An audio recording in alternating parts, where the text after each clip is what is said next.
Hello guys, this sigma institute of excellence SS standard 10 chapter 9 part 4 if I am not wrong.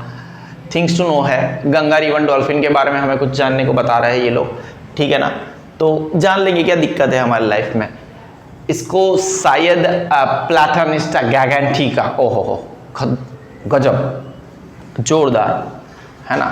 कांदा भाई की तरह मेरे को भाई कांदा भाई का वीडियो बहुत देखता हूँ। कांदा भाई आपने भी जानते हो कांदा भाई को, वो अलग अलग देश में भी जाके आजकल बहुत नॉनवेज खा रहा है। तो उनको सुन के मेरे को भी ऐसे ओहो आहा ऐसे ऐसे करने की आदत पड़ चुकी है। दिस पेन का कलर चेंज कर देंगे। क्या कर देंगे बच्चों? पेन का कलर चेंज कर देंगे। गंगा रिवर डॉल्फिन के बारे में हम पढ़ रहे हैं। और ये जो गंगा रिवर डॉल्फिन है, क्योंकि वो गंगा रिवर डॉल्फिन है तो वो गंगा नदी में पाई जाएगी। सर कुछ गब्बा दिया आपने। ओहो ब्रह्मपुत्र नदी में भी पाई जाएगी। ओहो थोड़ा कम करूंगा, टेंशन मत लो। Is a fresh water species. ये एकदम ये वासी पानी की स्पीसीज प्रजाति नहीं है, फ्रेश वाटर स्पीसीज है। क्या बात है। ओहो जनरली सामान्य तरीके से वो रहती है इन the river having deep and calm water flow. एकदम पानी एकदम डीप होना चाहिए और रिवर का फ्लो मतलब ऐसे काम ठंडा होना चाहिए। क्या बात है। काम मतलब ऐसे कूल शांत, ठीक है, very good. It is found in the Ganga river. It is found in the Ganga river which flows through one of the densely populated regions. Densely populated regions मतलब क्या? मतलब जहां पे पॉपुलेशन ज्यादा है, डेंसली पॉपुलेटेड है। I like to tell you what it is. जैसे एक पर्टिकुलर एरिया है, ठीक है, 1 किलोमीटर स्क्वायर, 1 किलोमीटर स्क्वायर मतलब हर जगह पे 1 किलोमीटर 1 किलोमीटर 1 किलोमीटर 1 किलोमीटर। अब यहाँ पे एक घर, यहाँ पे एक घर, यहाँ पे एक घर, 1 किलोमीटर स्क्वायर में है ना। 1 स्क्वायर किलोमीटर बोलते हैं उसको ऐसे राधा। सिर्फ 5 घर है, 20 लोग रह रहे हैं। लेकिन यहाँ पे इतने सारे घर हैं, 200 लोग रह रहे हैं, तो इसको डेंसली पॉपुलेटेड कहेंगे। क्या बोलेंगे? Densely populated. जनरली सामान्य तरीके से lives in the river having deep and calm water flows. It is found in the Ganga river which flows through the one of the densely populated regions of the world. Ganga जो नदी है कहां से बहती है? इंडिया से। और वो इंडिया में भी उस जगह से बहती है जहां पे सबसे ज्यादा पब्लिक रहती है। और आपको अगर पता हो तो पहले जो ह्यूमन सेटलमेंट्स थे वो नदी के आजू बाजू, जैसे ये नदी बह रही है, कोई रिवर है तो उसके आजू बाजू लोग जाके रहते थे, ठीक है ना। कोई डाउट है? नहीं है। तो कोई डाउट नहीं है कि गंगा नदी वहां से बहती है, which is one of the densely populated regions. Due to the release of dirty water in the river क्या हो जाता है, हमें आदत है गंदगी करने की। Sedimentation due to deforestation, deforestation की वजह से सेडिमेंटेशन होता है। फिशरीज, रिवर में लोग फिश को कैच करने जाते हैं। नेविगेशन इन द रिवर, आपको ये पता होना चाहिए नेविगेशन। और आज की जो आप जनरेशन हो, हमारी जनरेशन में तो चलो ठीक है, नेविगेशन 20 साल पहले पूछा होता तो किसी को नहीं पता होता। आपको तो पता होना चाहिए नेविगेशन क्या होता है, ठीक है।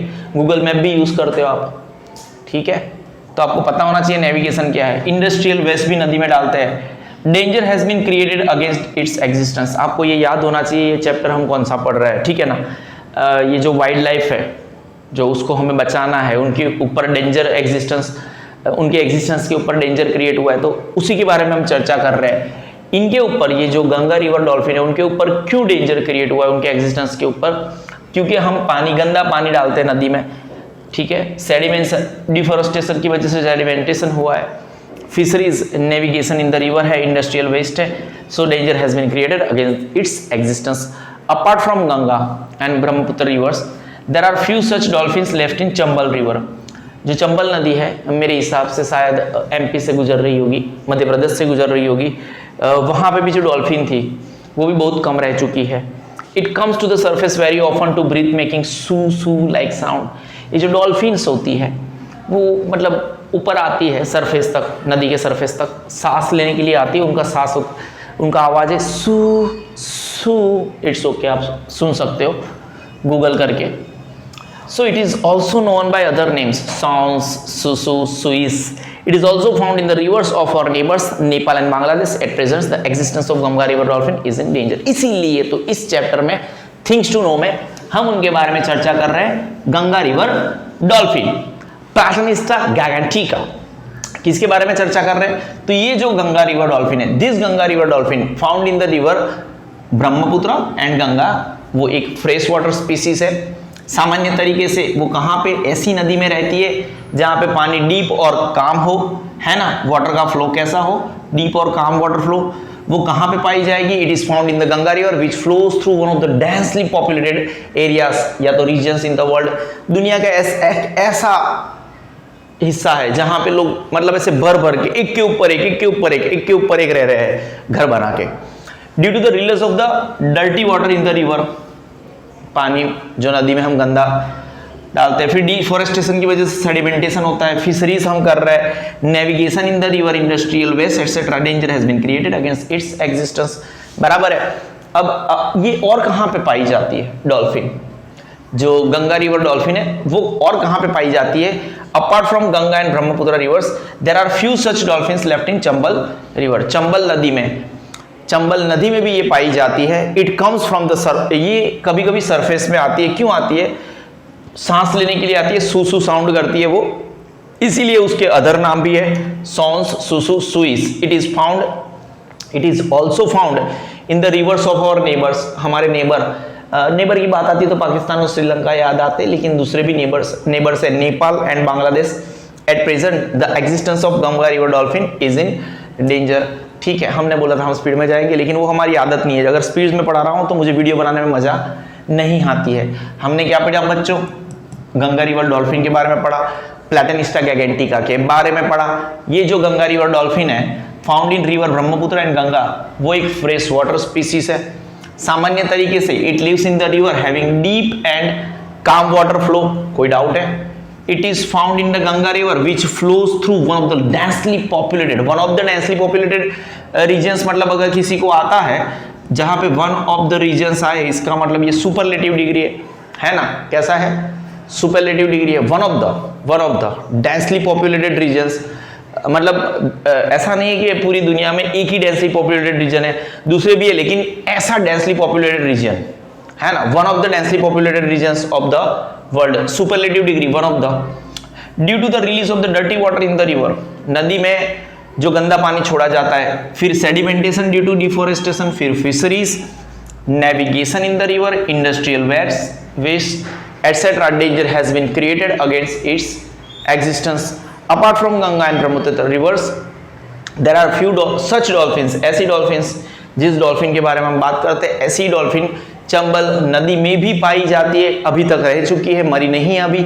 It comes to the surface, जिस डॉल्फिन के बारे में हम बात कर रहे हैं वो डॉल्फिन नदी के सरफेस तक आती है। क्यों आती है? सांस लेने के लिए आती है, ऐसे आवाज करती है। So it is also known by other names, Sons, Susu and Suis. It is also found in the rivers of our neighbors, namely Nepal and Bangladesh. At present, its existence is in danger.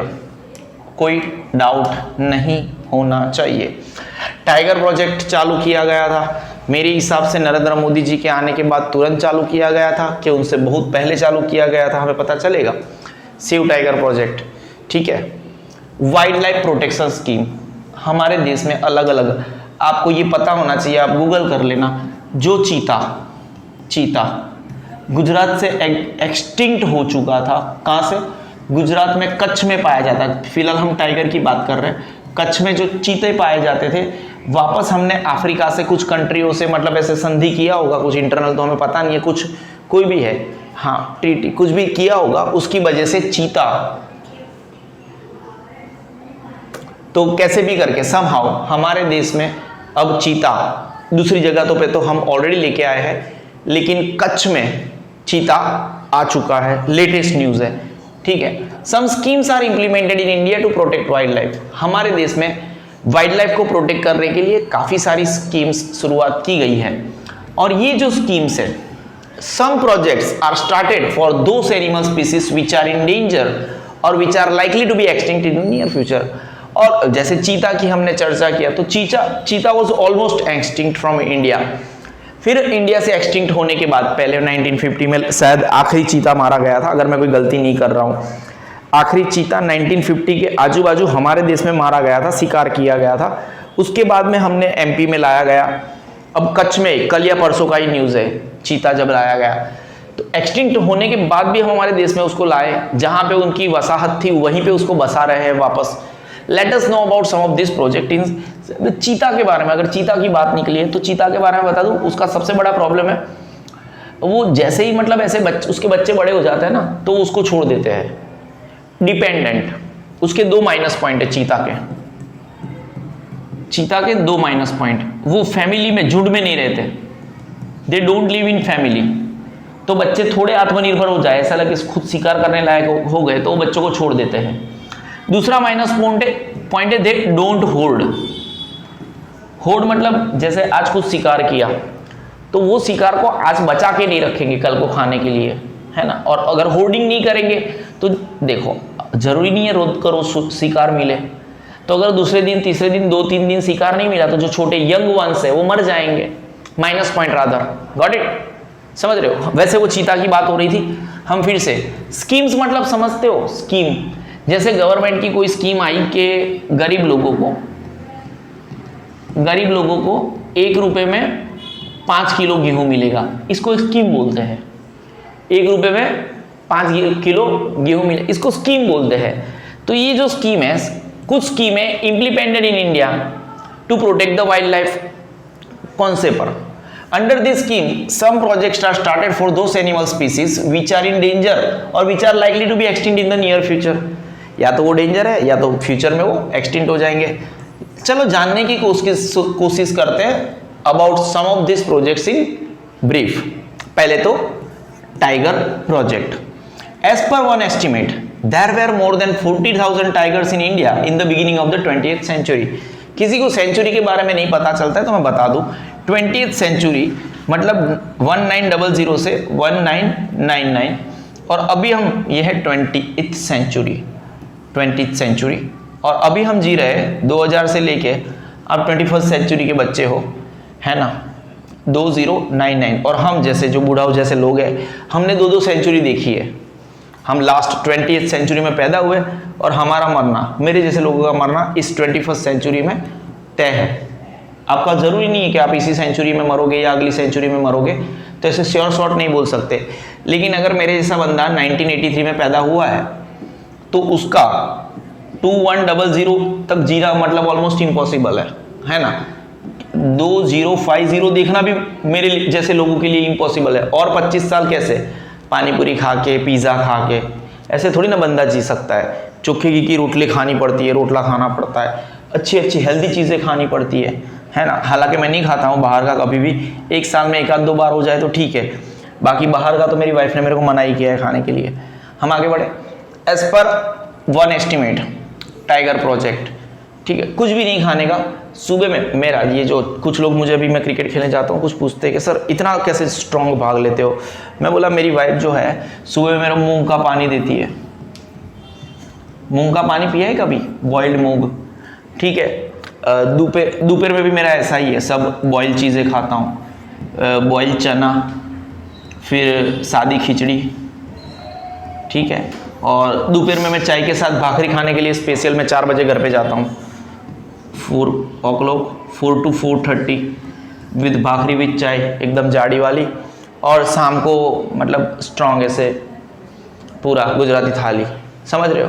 तो ऐसे मेरा diet है, इसलिए मैं बोला एकदम healthy sound करता हूँ। कोई डाउट है, नज़र लगानी है तो लगा सकते हो। मैं पिछले 13 सालों से बीमार नहीं पड़ा हूँ, just because of my wife, एकदम स्ट्रॉन्ग डाइट। हम आगे बढ़े। कभी बाहर का खाने नहीं देती मुझे, वो बर्थडे हो तो चले जाते, ठीक है, इट्स ओके।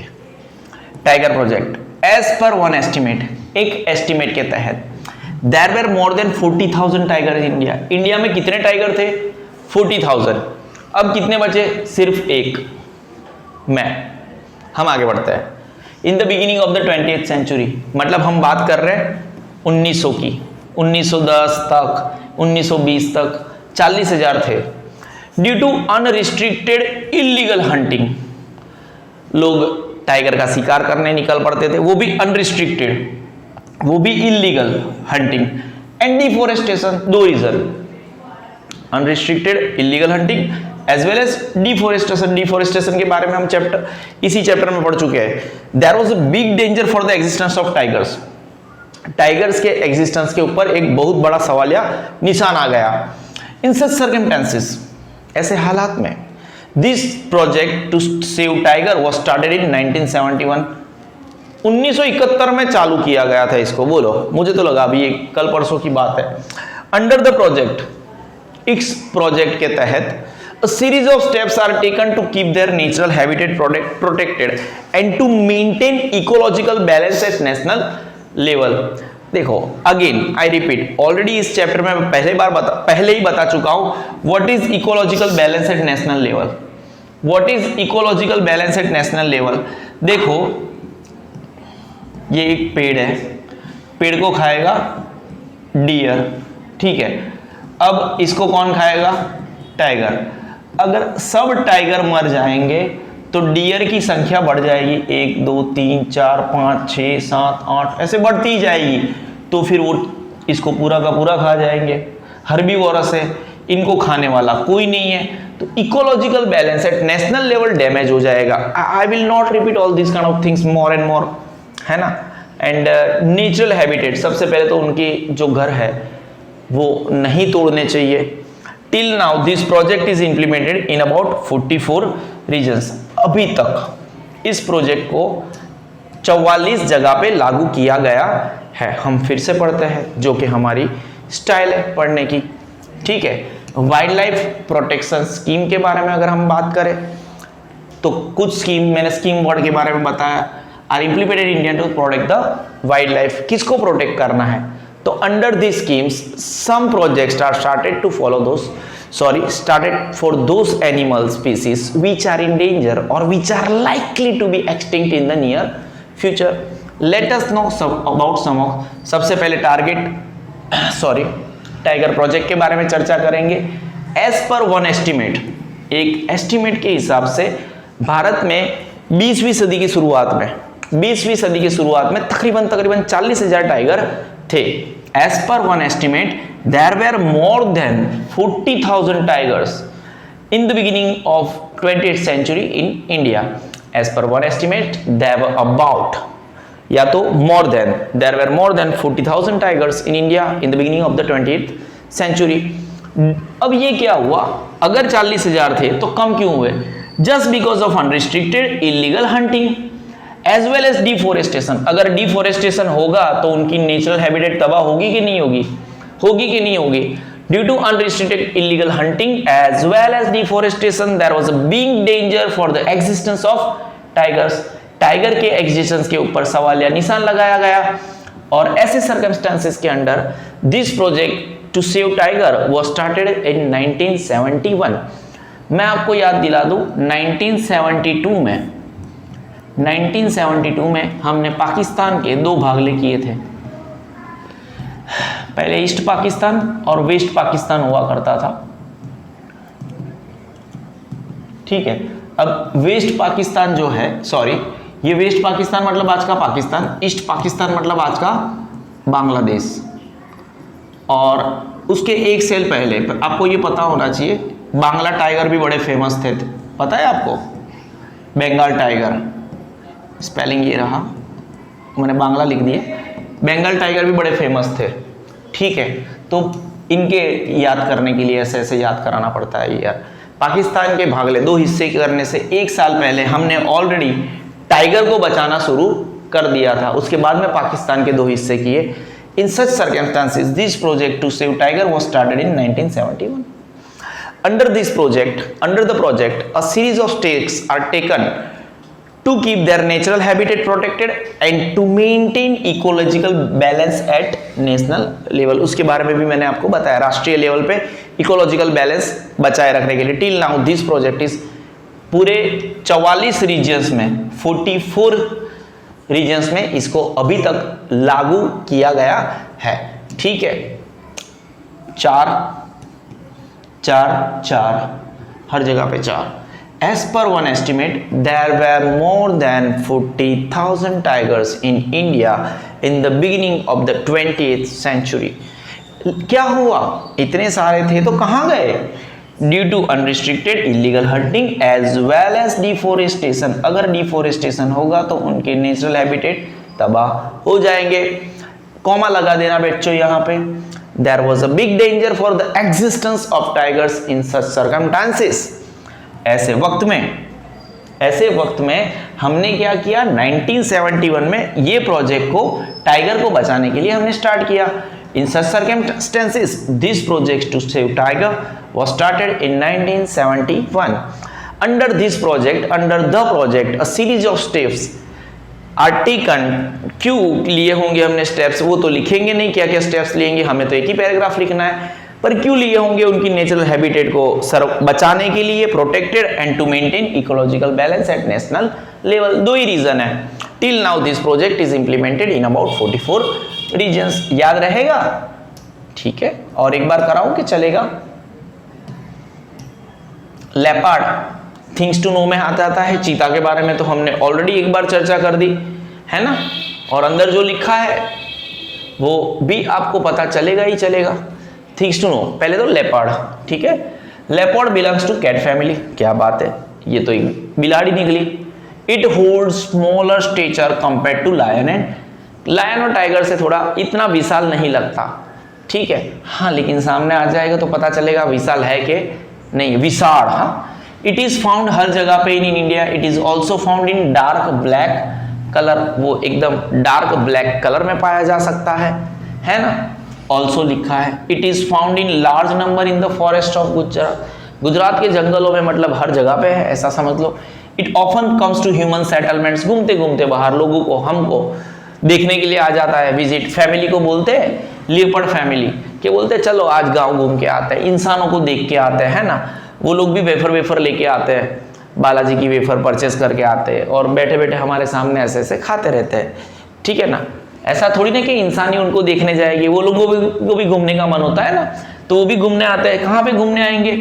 अगर हम जू में जाते हैं, हम जंगल में जाते हैं उनको देखने के लिए, तो उनका भी मन नहीं करते, करेगा क्या कि ह्यूमन सेटलमेंट्स में आए, बालाजी की वेफर खाए। People अननोनली call it cheetah also.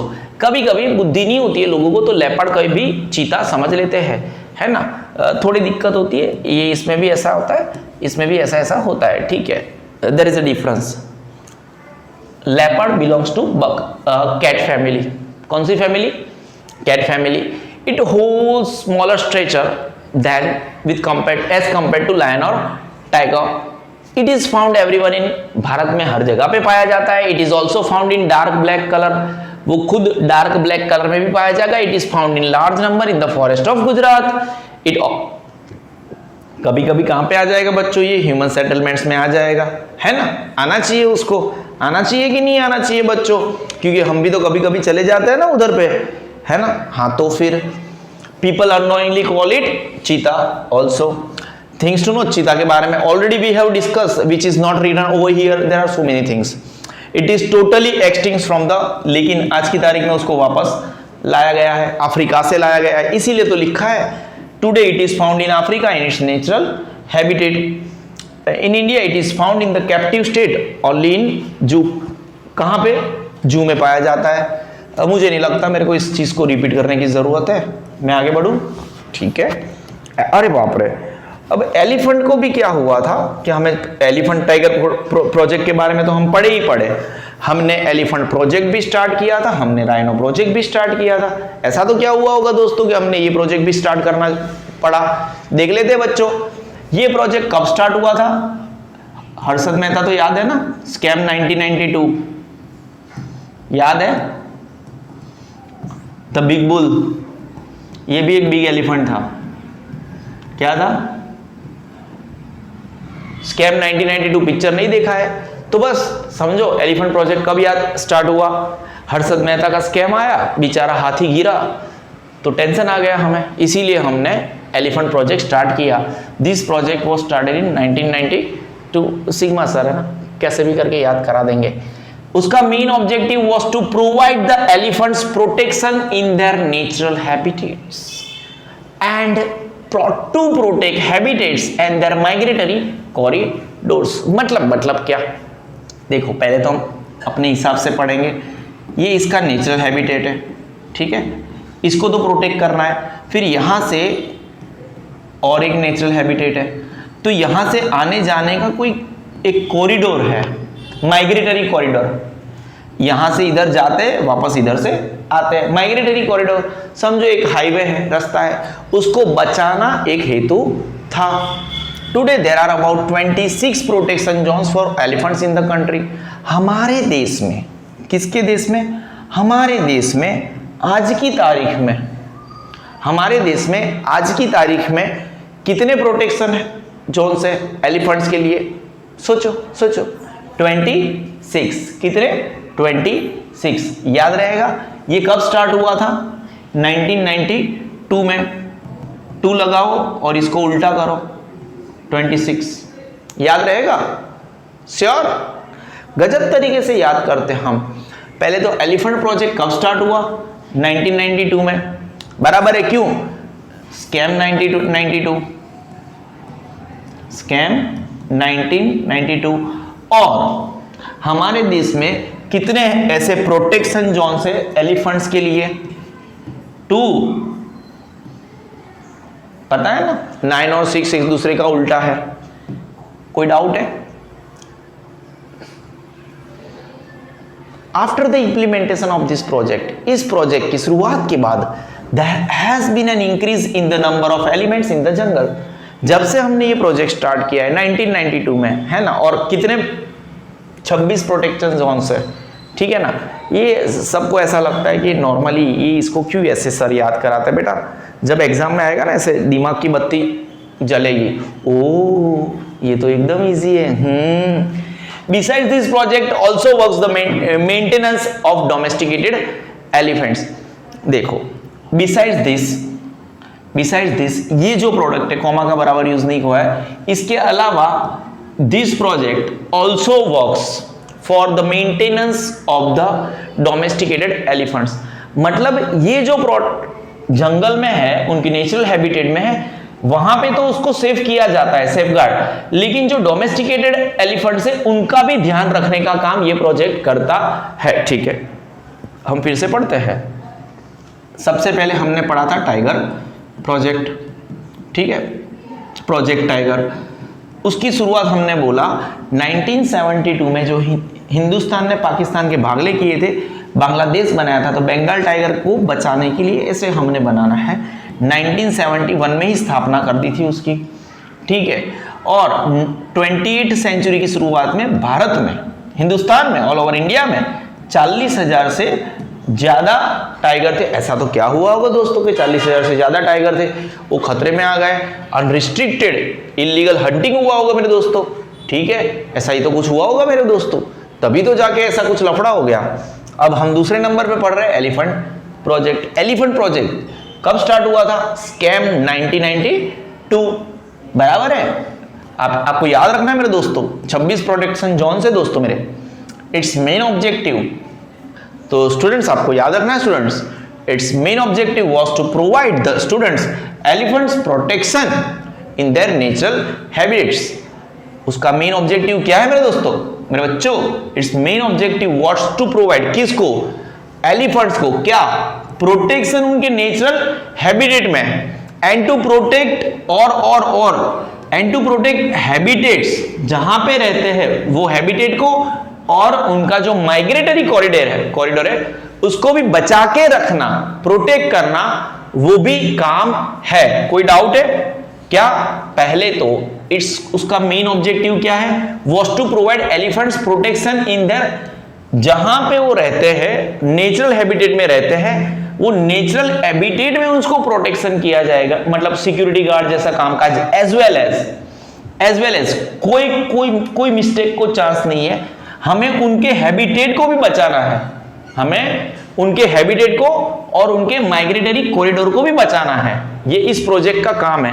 हम फिर से रिपीट करते हैं, हमें कोई कंफ्यूजन नहीं चाहिए। 1992 में ये प्रोजेक्ट को स्टार्ट किया गया। इस प्रोजेक्ट का जो मेन ऑब्जेक्टिव था वो उनकी नेचुरल हैबिटेट में उनको सेफ्टी प्रोवाइड करना। क्या प्रोवाइड करना? नेचुरल हैबिटेट में उनको सेफ्टी प्रोवाइड करना। Elephants, its main objective was to provide the elephants protection in their natural habitat।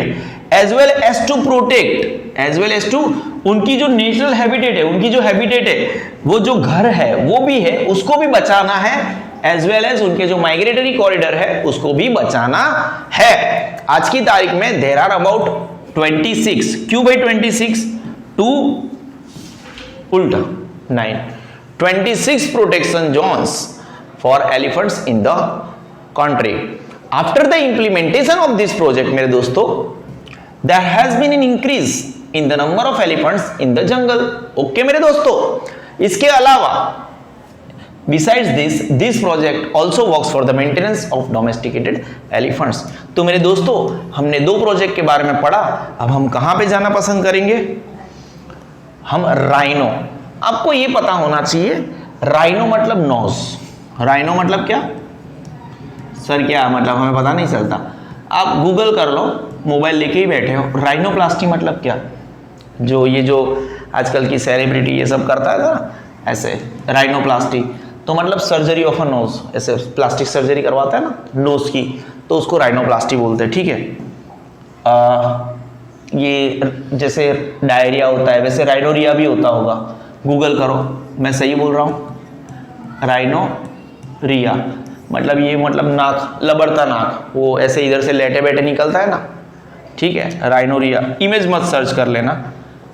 आगे बढ़े हम। Rhino project, this project is started for the protection of one horn rhino in India, of India. ये रहा, photo में देख लो, ठीक है, इन India. और एनीथिंग रॉन्ग? चलता है, चलता है। हाँ, ऑलरेडी मेंशन्ड, समझ रहे हो, ऑलरेडी मेंशन्ड। मैंने बोला था इमेज मत देखना। हम कभी गलत नहीं होते, ऑलरेडी बोला था। Enjoy. In India most of the rhinos, in India most of the rhinos are found in, मैंने बोला जब बना करता हूं गूगल करके वो देखो, लेकिन उसके पीछे बोला कि इमेज मत देखना, है ना, नाक में से वो लेटा बेटा देखने का फोटो शौक है तो ही देखना। साइंस का बहुत इन डेप्थ नॉलेज है हमें, ये साइंटिफिक वर्ड है। Are found in Assam state, this are also found in less number in Sundarban. याद रखियो दोस्तों, Sundarban, Sundarban, Sundarban of West Bengal, West Bengal में आया है सुंदरवन। मैप के लिए एसएस में आखिरी में डी सेक्शन में एकदम 4 मार्क के एक एक मैप आते हैं, उसमें सुंदरवन के बारे में पूछा जाता है कि सुंदरवन कहां पे आया है, तो सुंदरवन वेस्ट बंगाल में आया है। ठीक है,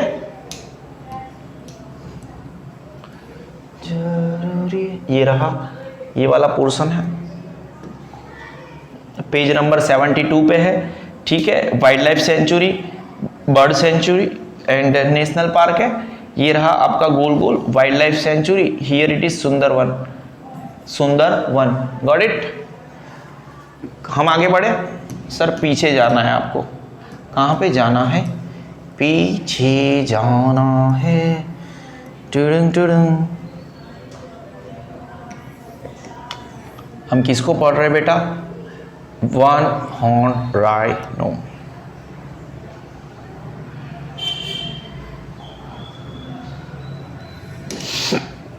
This project is started for the protection of one-horned rhino of India.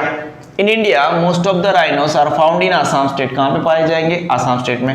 These are also found in less number in Sundarban of West Bengal.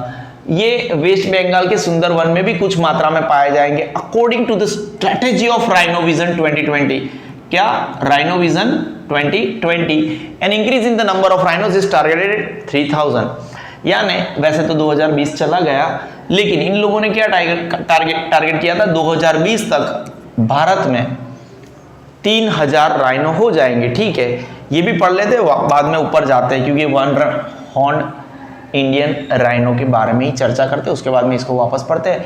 It is seen in the marshy regions of Brahmaputra and Sundarban. It is hunted for preparing medicine from its horns, उनके जो horn है उसमें से दवाई बनती है। It is a herbivorous animal, very good. Due to the attempts of its protection, its number has increased. इसकी वजह से उनका नंबर भी बढ़ा है। फिर से राइनो प्रोजेक्ट, ये जो प्रोजेक्ट है started for the protection of, obviously rhino project किसके लिए स्टार्ट किया गया होगा, कौन से साल में स्टार्ट किया है वो हमें नहीं पता है, अच्छी बात है क्योंकि हमें याद रखने की जरूरत नहीं है। One horn rhino of India, in India most of the rhinos are found in Assam state में पाए जाते हैं, ठीक है, आसाम से नजदीक में ही पड़ता है वेस्ट बंगाल, ठीक है, तो घूमते घूमते थोड़ा वेस्ट बंगाल में भी चले गए होंगे, सुंदरवन में पाए जाएंगे। This are also found in less number in Sundarban of West Bengal according to one strategy of rhino vision 2020 कि इन लोगों को 2020 तक 3000 करने थे, an increase in the number of rhino is targeted 3000। हमें यही यहाँ पे लिखना है, it is in the marshy regions of Brahmaputra and Sundarban, it is hunted, क्यों पर ही शिकार करते हैं, इनके हॉर्न से हमें क्या बनाना है, मेडिसिन बना है, it is herbivorous animal due to the attempts, हमने कुल मिला के ऐसे तो क्या अटेम्प्ट्स किए हैं, उसको बचाने के लिए जो भी अटेम्प्ट्स किए हैं उसके नंबर्स कुल मिला के बढ़ रहे हैं। अरे बाप रे, क्रोकोडाइल प्रोजेक्ट, ठीक है, दिख रहा है क्रोकोडाइल, क्या बात है, क्रोकोडाइल एंड एलिगेटर स्पीसीज, अच्छे से देख लेना। हाँ बेटा, चौथे नंबर पे क्रोकोडाइल और इनका फोटो दिया गया है, एक ही लाइन है हमारे पास पढ़ने के लिए, कितना लाइन है बेटा, सिर्फ और सिर्फ एक लाइन है, समझ रहे हो, समझ रहे हो, समझ रहे हो। दिस स्पीसीज THESE कर देना of alligators which is found in fresh water was on the verge of extinction in the decade of 1970। 1971 में आपने बंगाल टाइगर के बारे में सोचा था, उसके भी एक साल पहले 1970 में ये जो एलिगेटर्स की प्रजाति है which is mostly found in the fresh water was on the verge of extinction। was on the verge of extinction मतलब ऑलमोस्ट खत्म होने की कगार पर था, ठीक है। The government of India took timely steps to start this project, और गवर्नमेंट ऑफ इंडिया इतनी मतलब स्मार्ट थी कि एकदम वक्त रहते ये प्रोजेक्ट स्टार्ट कर दिया गया। एक ही लाइन है हमारे पास, इससे ज़्यादा पढ़ने के लिए भी हमारे पास कुछ है नहीं कि 1970 तक ये जो फ्रेश वाटर है उनकी जो ये प्रजाति है alligator was on the verge of extinction, इन्हीं को बचाने के लिए 1970 में क्रोकोडाइल प्रोजेक्ट चालू किया गया था। बहुत बढ़िया बात है। फिर वल्चर प्रोजेक्ट, फिर ये इकोलॉजिकल बैलेंस टकाने के लिए वल्चर की बहुत जरूरी होती है, ठीक है, बट क्या करें आजकल तो देखने को भी नहीं मिलते, ठीक है। Vulture is the cleanliness worker of the nature, हमने बोला ना इकोलॉजिकल बैलेंस के बचाने के लिए हमें वल्चर की जरूरत पड़ती है। दे आर द एकदम चोखाई कर देते हैं, गंदगी को हटा देते हैं बेचारे। It eats the meat of dead animals, जो मरे हुए एनिमल्स हैं उनका मांस खाते हैं, एकदम दूर से देख लेते हैं, उठा के लेके जाते हैं। There are about 9 subspecies of vultures in India, इनकी और 9 प्रजाति पाई जाती है भारत में। Due to the unusual decrease in its number, उनके नंबर में कोई एकदम पता नहीं कैसे कमी आ गई। ये प्रोजेक्ट चालू किया 2004 में, जरूरी था। वल्चर प्रोजेक्ट, वल्चर क्या है, नेचर के क्लीनलीनेस एजेंट है, वर्कर है। क्यों भाई क्लीनलीनेस क्यों करते हैं, क्योंकि वो क्या खाते हैं, it eats the meat of the dead animals. There are about 9 सब प्रजाति ऑफ वल्चर इन इंडिया, और due to unusual decrease in its number this project was started in 2004। कोई डाउट है? नहीं है। क्या हम आगे बढ़े? सीरियसली। स्नो लेपर्ड प्रोजेक्ट आखिरी वाला प्रोजेक्ट है, ठीक है।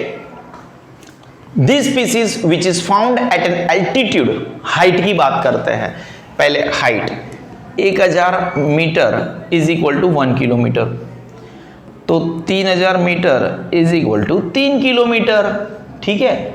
वेरी गुड, समझ गए बच्चों। स्नो लेपर्ड प्रोजेक्ट, ये जो स्पीसीज है which is found at an altitude, मतलब हिमालय के अंदर ये 3 किलोमीटर की ऊंचाई पे, हमारे जो ग्राउंड लेवल है उससे 3 किलोमीटर की ऊंचाई पे पाया जाता है। आपको 3000 मीटर ही लिखना है, हाँ 3000 किलोमीटर मत लिख देना, स्वर्ग से भी ऊपर चले गए आप। This project was started in 2000 with the purpose to increase the knowledge about snow leopard among the local people, so the people would be aware to protect it. इसके अलावा other projects which are operational including Kashmiri Hangul project, Red Panda project, Manipur Tamil project for the special species of deer found in Manipur, Ganga dolphin project of Ganga Brahmaputra rivers etcetera. ठीक है, हम अपने आप को थोड़ा सा रिवर्स कर देते हैं स्नो लियोपार्ड प्रोजेक्ट के साथ। ये कहाँ पे पाई जाती है? हिमालय में स्नो लियोपार्ड है, बराबर है, तो जमीन पे तो पाई नहीं जाएगी। बर्फ कहाँ पे गिरता है? हिमालय में, तो एकदम नॉर्मल सी बात है, lives in snow only, natural line है। ये जो स्पीसीज है, this species which is found at an altitude, मतलब क्या बेटा? Height, at an altitude of about 3000 meters in Himalayas, lives in snow only, मात्र और मात्र बर्फ में रहते हैं। This project was started in 2000 with the purpose to increase the knowledge about snow leopard among the local people, so the people would be aware to protect it, ताकि लोग भी उसको जान सके। इसके अलावा other projects which are operational, Kashmiri hangul project, red panda project, Manipur ट्रामिल project for the special species of deer found in Manipur, Ganga dolphin project on Ganga Brahmaputra rivers etcetera. Almost ठीक है, एक सेकेंड, हाँ पानी पी लूँ मैं।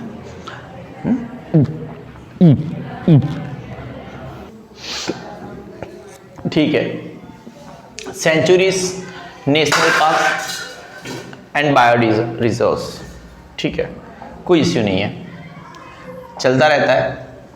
Centuries, national parks and bio reserves are established for the protection of wild life, बात खत्म। ये तीनों जो है, आपको ऐसा लगता है तीनों सिनोनिम्स है, लेकिन ऐसा नहीं है, इनके देयर आर डिफरेंसेस। तो वो डिफरेंसेस के बारे में पढ़ते हैं। यहाँ पे इस लाइन को मैंने ऑलमोस्ट एक बार रीड करके बाईपास किया। क्यों किया? हमें उसके बारे में डिटेलिंग में पढ़ना है। What are sanctuaries? जहां पे ह्यूमन एक्टिविटीज परमिटेड है, जहां पे ह्यूमन एक्टिविटीज हो सकती है, लेकिन within certain limit. Great things happen to great people.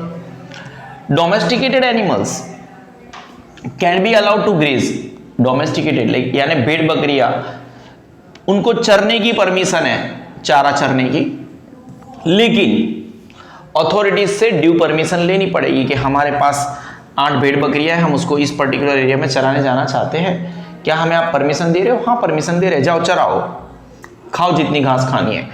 Wild life centuries established, क्यों हमें वाइल्ड लाइफ सेंचुरी की जरूरत क्यों पड़ी? गुजराती माने अभयारण्य करी कहवाई।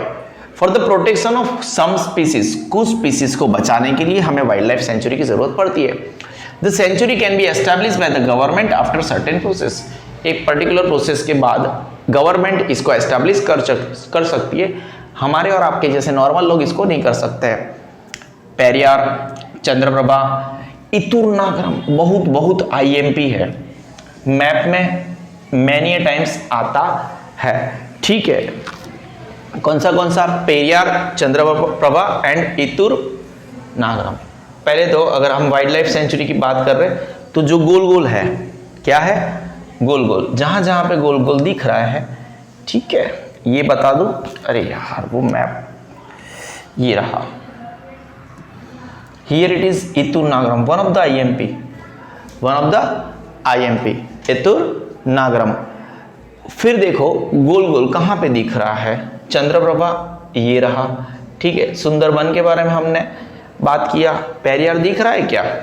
कहीं पे भी पेरियार ये रहा, हियर इट इज पेरियार। ये तीनों, एक पेरियार, इतुर्नाग्रम और चंद्रप्रभा, सुंदरबन तो IMP है ही। ये वाला मैप की दृष्टि से IMP है, तो आप थोड़ा ध्यान रखना। ब्लैंक मैप लेके इतुर्नाग्रम, पेरियार और चंद्रप्रभा को नोट डाउन कर लेना। ये फेमस सेंचुरीज है, ठीक है। सेंचुरीज के बारे में पढ़ लेते हैं। किसके बारे में पढ़ लेते हैं? फिर से एटसेट्रा। ह्यूमन सेंचुरी अगर है, वाइल्ड लाइफ सेंचुरी से, वहां पे human activities are permitted within certain limits. Domesticated animals can be allowed to graze after due permission of the authorities. Wild life sanctuary को क्यों एस्टैब्लिश करते हैं? कुछ स्पीसीज को बचाने के लिए wild life sanctuaries establish for the protection of some species. Wild life sanctuaries को स्थापना करने की प्रोसेस क्या है? The sanctuary can be establish by government after certain process. Famous sanctuaries के नाम बता दो। पेरियार, चंद्रप्रभा एंड इतुर्नाग्रम, ठीक है। साउथ में आए हैं हम, आगे बढ़े। याद रखोगे, मैंने आपको इतुर्नाग्रम बताया एक चंद्रप्रभा पेरियार आगे बढ़ेंगे हम। नेशनल पार्क्स, क्या बात है, तीनों के बारे में पढ़ लेते ना। नेशनल पार्क गुजराती में राष्ट्रीय उद्यान કહેવામાં આવશે बच्चों, बराबर છે। 1 2 3 4 5 6 पॉइंट है। काजीरंगा नेशनल पार्क बोर्ड के एग्जाम के लिए IMP, Corbett national park, Velavadar national park, marine national park, Gir Dachigam, ये तो मतलब भाई कितनी बार आया हुआ है, आईएमपी है ही है ये यार, बराबर है सर। आपने तो सबको आईएमपी बोल दिया, अब आते तो मैं क्या करूं, है ना। Dachigam are important national park. सबसे पहले तो compare to the sanctuary this is more protected zone. यहाँ पे इतनी सारी है, यहाँ पे इतनी सारी क्या, ये तो प्रोटेक्टेड जोन है। Human activities are allowed at certain limit in sanctuaries, है ना। सेंचुरीज में human activities have been allowed at was allowed to certain limit, लेकिन कंपेयर टू सेंचुरी ये तो कुछ ज्यादा ही प्रोटेक्टेड जोन है। More than one ecosystem included here, वापस इकोसिस्टम आ गया, वापस इकोसिस्टम। आपको ये पता है, अगर आप 13 नंबर का चैप्टर पढ़े हो, आपका गार्डन भी एक इकोसिस्टम है, ठीक है। इवन मेरे हिसाब से तो आपका घर भी एक इकोसिस्टम है, ठीक है। तो यहाँ पे तो इतनी सारी इकोसिस्टम है। इकोसिस्टम में वो फूड चेन मतलब ऐसे 3-4 लेयर होते हैं, है ना, कि एक बंदा इसको खाता है, जिसको टुडुंग टुडुंग टुडुंग खाने वाले, बराबर है। तो इस हिसाब से एक ये इकोसिस्टम हो जाता है, फिर दूसरा इकोसिस्टम होता है। More than one ecosystem found year, जो बड़ा होता है वो छोटे को खाता है, छोटा उससे छोटे को खाता है। There is a complete ban on animal grazing after due permission. Sanctuary में अलाउड था, अथॉरिटी के परमिशन के बाद भेड़ बकरियों को, डोमेस्टिकेटेड एनिमल्स को ग्रेजिंग एक्टिविटी अलाउड था, लेकिन यहाँ पे तो बिल्कुल भी नहीं है। यहाँ पे बहुत सारी इकोसिस्टम है कंपेयर टू सेंचुरी। आपने याद है ना सेंचुरी क्यों, कुछ वाइल्ड लाइफ के लिए बनाया गया था। It is not centred around one species. Sanctuary में हमने किसी पर्टिकुलर स्पीसीज के लिए वाइल्ड लाइफ सेंचुरी बनाते हैं, ठीक है ना, बराबर है। लेकिन यहाँ पे तो बहुत सारी इकोसिस्टम है, तो यहाँ पे तो ये नेशनल पार्क है, आपको पता है यहाँ पे तो बहुत सारी स्पीसीज प्रजातियां पाई जाएगी। तो आप अगर सेंचुरी की बात कर रहे हो which is centred around one species, 2 species, यहाँ पे ऐसा नहीं है। नेशनल पार्क जो राष्ट्रीय उद्यान है वो किसी पर्टिकुलर स्पीसीज के ऊपर निर्भर नहीं करता। तो देखो जो सेम साउंड करते हैं, there is a difference, vast difference between all this things. अभयारण्य अलग है, राष्ट्रीय उद्यान अलग है। It is established through the coordination of state and central government. ये जो है स्टेट, राज्य और सेंट्रल गवर्नमेंट के ऐसे कोऑर्डिनेशन से बनता है। हमने बताया Kaziranga, Corbett, KCVM marine national park, गिर और दच्चीगाम। मुझे याद कराइए आपको क्या जानना है, ठीक है।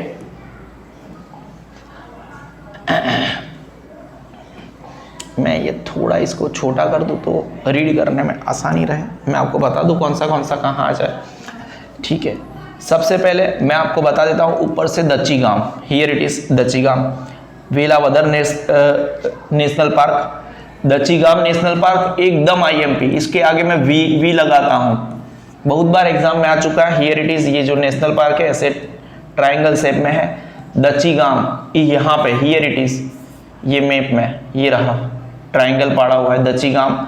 यहाँ पे वेलावदर नेशनल पार्क, गिर नेशनल पार्क, एंड इधर पे मरीन, लोग ढूंढते रहते हैं, here it is marine national park. यहाँ पे ट्राइंगल यहाँ पे ड्रॉ किया गया है, यहाँ पे ड्रॉ किया गया है ट्राइंगल। वेलावदर आपके जो थे मतलब 6 में से 4 तो मैंने यहीं पे बताए। उसके बाद में काजीरंगा नेशनल पार्क, ये रहा काजीरंगा नेशनल पार्क। मैप में आएंगे कॉर्बेट नेशनल पार्क, ठीक है। कोई डाउट है तो फिर राजस्थान का रणथंभौर, ठीक है, शिवपुरी, ठीक है, कोई इश्यू नहीं है। बहुत सारे नेशनल पार्क है।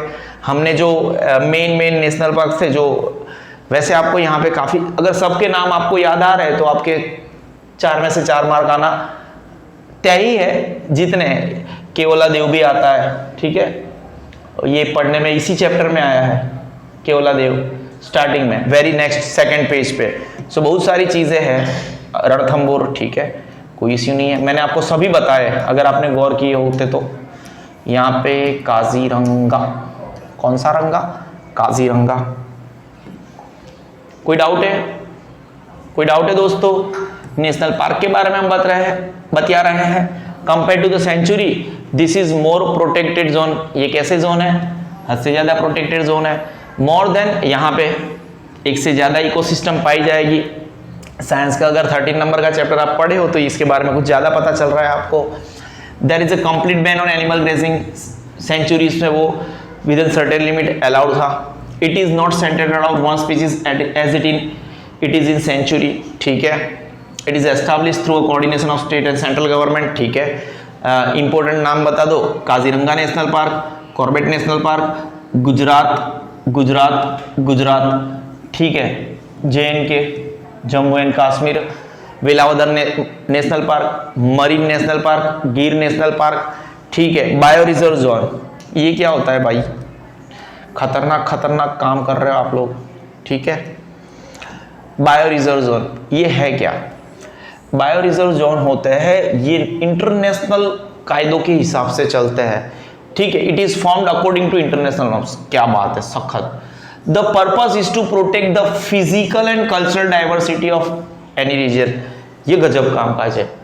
मतलब के से सपोज आप गुजरात के किसी पर्टिकुलर एरिया की बात कर रहे हो, तो वो एरिया तो जैसा था वो ऐसा तो रहना ही चाहिए, लेकिन अगर उस पर्टिकुलर एरिया में उसका कल्चरल हेरिटेज क्या है, गरबा, तो बायो रिजर्व जोन के अंदर अगर वो आ गया तो they want to preserve their Garba also, ठीक है। बायो रिजर्व जोन में उसका जो फिजिकल एक्सिस्टेंस है, जो दिखाव है, उसके तो प्रिजर्व करना ही करना है। एट द सेम टाइम जो कल्चरल डाइवर्सिटी है किसी पर्टिकुलर रीजन की, वो उसको भी रिजर्व करना चाहते हैं, ठीक है।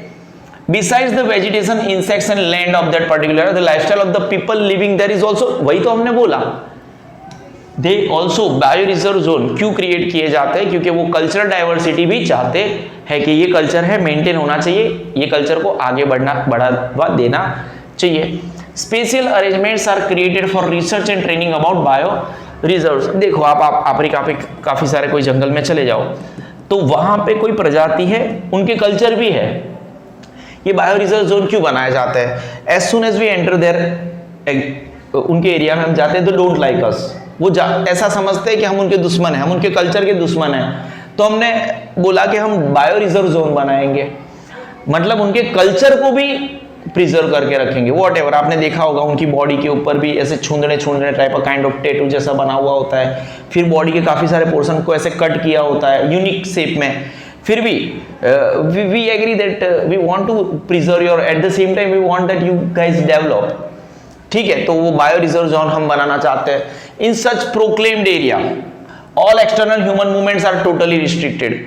यहाँ पे ऐसे किसी भी पर्टिकुलर एरिया में बाहर के लोगों को आना जाना मना है। The average area of such zone is larger than, और ऐसे जोन को 5000 स्क्वायर किलोमीटर से बड़ा एरिया होना चाहिए। Bio reserve zone 5000 square kilometer, बड़ी बात है, छोटा एरिया नहीं है ये। Nilgiri, gulf of Mannar, great Nicobar, Sundarban, Pachmarhi etcetera are considered to be the important bio reserves of the nation. The Run of Kutch of Gujarat was declared as the bioreserve zone in 2008 for the protection of its special environmental condition, ठीक है। फिर से पढ़ते हैं bio reserve zone क्यों और कैसे। It is formed according to the अंतरराष्ट्रीय कायदा, इंटरनेशनल नॉर्म्स। इसका पर्पस क्या है? The purpose of this is to protect physical as well as cultural diversity of कोई भी रीजन। बिसाइड्स द वेजिटेशन, आप वेजिटेशन इंसेक्ट्स जो पूरे चैप्टर में पढ़े, and land of that particular, आप ये भी चाहते हो कि उनकी जो लाइफस्टाइल है of the people living there is also protected, ठीक है। ये क्यों बनाए जाते हैं? It is formed according, sanctuary और नेशनल पार्क जो थे उसको हमने इतना डिटेलिंग में रिपीट नहीं किया because it was much easier than all these things, ठीक है। तो हमें जब लगता है कि बच्चों को ये पढ़ने में थोड़ी मुश्किल पड़ेगी, उसको हम रिपीटेड कर देते हैं। सेंचुरी और नेशनल पार्क मेरे हिसाब से इजी था। It is formed according to international norms. Bio reserve zone कैसे बनेंगे? अंतरराष्ट्रीय कायदे के हिसाब से बनेंगे। इसका पर्पस क्या है? Physical and cultural diversity of कोई भी रीजन को बचाए रखना। The purpose is to protect physical and cultural diversity of any region. इसके अलावा vegetation, insects and land of that area. Besides with the vegetation, insects and land of any particular area, lifestyle of the people living there is also protected. Special arrangements are created for research and training about bioreserves. In such proclaimed area, बाहर की कोई भी human movement से totally restricted की जाएगी. The average area of such zone is larger than 5000 square kilometer. Nilgiri, Gulf of Mannar, Great Nicobar, Sundarban, Panchmadi, etc. are considered to be the important bioreserves of the nation. Run of Kutch 2008 में बायोरिजर्व, गुजरात की बात कर रहे हैं, बायोरिजर्व zone declare किया. क्यों? उसका special environmental condition के हिसाब से. कुछ ज़्यादा जानना चाहोगे? ऐसा बोला है इन लोगों ने. क्या बोला है? ज़्यादा जानना चाहोगे? Bio protection zone, bioreserve zone India में 18 है, गुजरात में पहला Rann of Kutch. National park India में 103 है, 4 है. सेंचुरी 531 है इंडिया में, गुजरात में 23 है. ठीक है, हम आगे बढ़ते हैं. With in a span of 1 minute.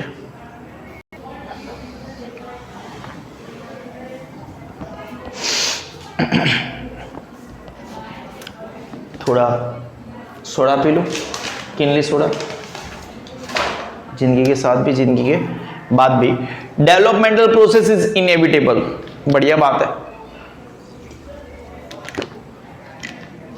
ये जो बच्चों डेवलपमेंट है, हर एक इंसान को विकास करना पसंद है. जैसे हम छोटे थे तब हम साइकिल चलाते थे, फिर हमने ल्यूना लिया, एक से आता था, फिर हमने स्कूटर लिया, फिर हमने बाइक लिया, फिर हम कार लेते हैं. ठीक है, एक बार बंदा घर लेता है तो फिर ऐसे फ्लैट पे रहता है, फिर उसको ऐसा इच्छा होता है कि वो बंगले में रहे. तो डेवलपमेंट इज इनएविटेबल, कभी अटकने वाला नहीं है, अनअवॉइडेबल है. कैसा है? Unavoidable. But along with it, it is necessary that we keep in mind its ill effects on the entire life system while planning. Ecosystem बोल दो. आपको अगर विकास हो रहा है, विकास किसकी कीमत पे होगा? एनवायरनमेंट की कीमत पे होगा. हम पेड़ को काटेंगे, अगर हम नए नए सेटलमेंट्स, ह्यूमन सेटलमेंट्स बनाएंगे तो क्या हमें पेड़ नहीं काटने पड़ेंगे? बट नेचुरल है.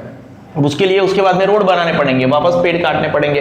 तो एट व्हाट कॉस्ट? तो development always comes at the cost of environment. But along with it हमें ये याद रखना चाहिए, it is necessary that we keep in mind its ill effects, उसके जो दूरगामी इफेक्ट है, खराब इफेक्ट है on the entire life system while planning. Whenever one species is completely destroyed or is in danger, the results of the disturbances in the food chains are far reaching. We already discussed, है ना. कैसे यार, एक ही एक चीज़ multiple time. इसको कौन खा रहा है? हिरण. ठीक है, एक दो ही हिरण थे जो इसको खा रहे थे. अब ये हिरण को कौन खा रहा था? ये रहा टाइगर. टाइगर को हम ऐसे सेब दे रहे हैं. ठीक है, अब ये समहाउ टाइगर मर गए, चारों के चारों. तो ये हिरण बढ़ते जाएंगे, फिर वो क्या खाएंगे? तो आप सोच भी नहीं सकते. whenever one species is completely destroyed, say suppose tiger, or is in danger, the results of the disturbances in the food chain are far reaching. आप सोच भी नहीं सकते ऐसे दूरगामी इम्पैक्ट आएगी. ठीक है, in food chain every insect has a specific role. जो फूड चेन जब बनता है, हर एक का एक स्पेसिफिक रोल होता है, और उसमें से बीच में से इसको हटा दो तो वो जिसको खाने वाला था उसकी संख्या बढ़ जाएगी, और उसके ऊपर जो निर्भर थे उसे. से सपोज हिरण को मार डालो. आपने क्या किया? आपने तो टाइगर को मारा. ठीक है, यहाँ पे 4 टाइगर थे. आप क्या करो, यहाँ पे जो हिरण थे, 2 हिरण, दोनों मर गए, ये गए. यानी इस पर्टिकुलर एरिया में अब एक भी हिरण नहीं है, डियर नहीं है. तो ये क्या खाएंगे? ये मर जाएंगे. एट द सेम टाइम अगर ये मर गए, ये भी गया, ये गया, तो पूरा. वैसे ये तो अच्छी बात हो गई कि ट्रीज बढ़ गए. ठीक है, लेकिन यार इनको कितनी बार समझाने का.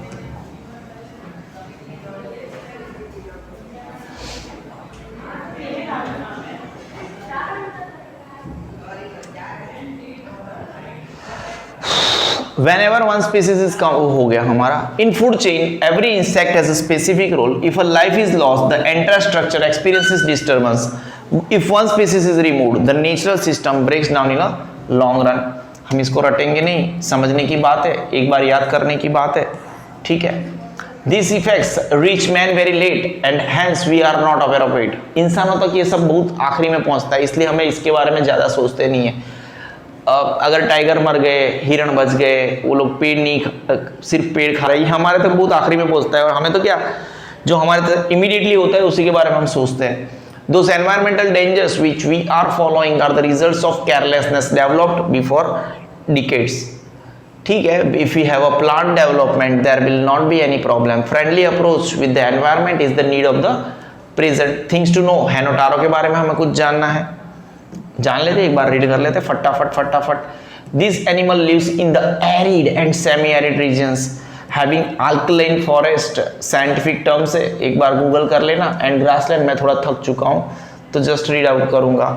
डेजर्ट और semi desert area, it lives in the greater and smaller Rann of Kutch of Gujarat, Banni and in Narayan Sarovar sanctuaries. It can be identified as it is slightly taller than the fox, has fleshy round mouth and has high ears. It hunts smaller birds and animals. Its existence can be known by its footprints. पैरों से पता चल जाता है बच्चों, क्या बात है। Dead and. फाइनली हमने एक और चैप्टर खत्म किया एसएस में, मेरे हिसाब से रिकॉर्डेड वर्जन में, लाइव की बात नहीं कर रहा हूँ। काफ़ी सारे चैप्टर्स है, 1 पूरा हो गया, 5 ऑलरेडी है, 8 है, 10 है, फिर कोई है तो मुझे याद नहीं है ना। ठीक है, एटलीस्ट बीच में 9 आ गया, 8, 9, 10 तो पूरे हो गए हैं, और कोई चैप्टर से I don't remember that much, पूरा नहीं है, एटलीस्ट इतने ही चैप्टर नहीं है, शायद 16 हो, 15 हो, I don't remember, I repeat my self, 16 live में होगा। ठीक है, ओके फाइन, फाइल लिखा था मैंने। Dugong. This is an aquatic animal. It is seen in very small numbers along the western sea coast of India. Besides, it is also found along the sea coast of East Africa, Southeast Asian Sea coast and northern coast of Australia. Seagrass and vegetation is its main food, but occasionally it also eats aquatic animals. It is widely hunted for its meat and fat. Earlier, this dugong was found frequently along Gujarat coast, especially along south. But ठीक है, जय श्री कृष्ण मारा वाला मित्रों, have a nice day. This is sigma of excellence all among you.